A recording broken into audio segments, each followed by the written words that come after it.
Pemerintah melalui Kementerian Energi dan Sumber Daya Mineral melelang 3 wilayah kerja dalam IPA Convex 2025 dengan total potensi mencapai 2,2 miliar rupiah setara minyak. Dan kita sudah terhubung dengan jurnalis Metro TV Syehal Hadar langsung dari ASBSD Tangerang, Banten. Selamat sore Syehal, blok apa saja yang rencananya akan dilelang oleh pemerintah?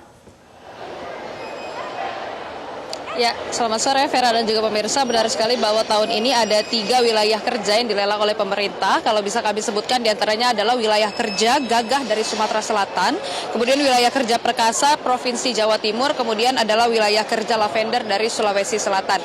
Nah, Vera dan juga pemirsa, selain dari 3 wilayah kerja yang sudah dilelang pada tahun ini atau IPA ke-49 ini, pemerintah juga tadi disebutkan oleh Menteri ESDM Bahlil Lahadalia mengatakan bahwa pemerintah ini akan melelang kurang lebih sekitar 60 wilayah kerja selama 2-3 tahun ke depan. Tadi dikatakan oleh Menteri ESDM bahwa pelelangan 60 wilayah kerja selama 2 hingga 3 tahun ke depan ini merupakan perintah langsung dari Presiden Prabowo Subianto yang harus segera dilakukan oleh Kementerian ESDM. Oleh karena itu tadi juga kalau kita bisa mengutip Menteri ESDM Bahlil Lahadalia yang mengatakan bahwa saat ini untuk meningkatkan kolaborasi antara pemerintah dan juga industri, Kementerian ESDM ini perlu melakukan hal-hal yang tidak lazim. Karena kalau kita mengingat juga tadi Presiden Prabowo Subianto di pidatonya mengatakan untuk kementerian ini segera merubah regulasi yang lebih memudahkan. Nah, tadi juga hal yang sama dikatakan oleh Menteri ESDM Bahlil Lahadalia yang mengatakan bahwa Kementerian ESDM ini harus melakukan hal-hal yang tidak lazim. Di antaranya adalah perubahan regulasi secara besar-besaran. Kemudian juga dilakukan adanya percepatan. Kemudian yang terakhir adalah tidak lagi mempermasalahkan antara gross split dan juga cost recovery.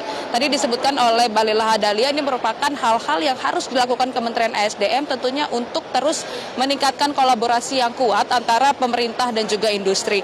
Nah, kemudian kalau kita mengingat ungkapan dari Presiden IPA ini sendiri, sebenarnya memang kalau untuk produksi migas di Indonesia ini trennya cukup menurun, Vera dan juga pemirsa. Karena kalau tahun ini Indonesia hanya memproduksi sekitar 550 hingga 600 ribu barrel per harinya. Ini cukup jauh dari target yang tadi disebutkan oleh Menteri ESDM. Nah, untuk mengembalikan tren ini menjadi sesuai dengan target, maka memang perlu dilakukan kolaborasi antara pemerintah dan juga industri.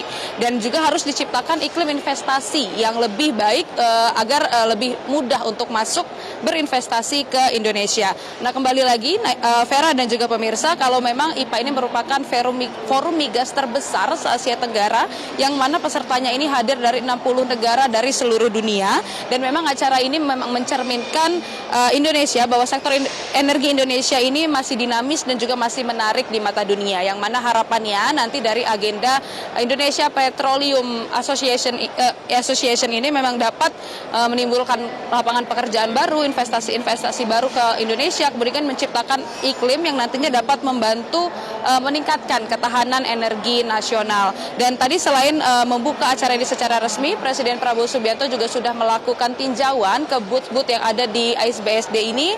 Kemudian juga tadi sudah ada perjanjian yang ditandatangani oleh Menteri ESDM dan disaksikan langsung oleh Presiden Prabowo Subianto.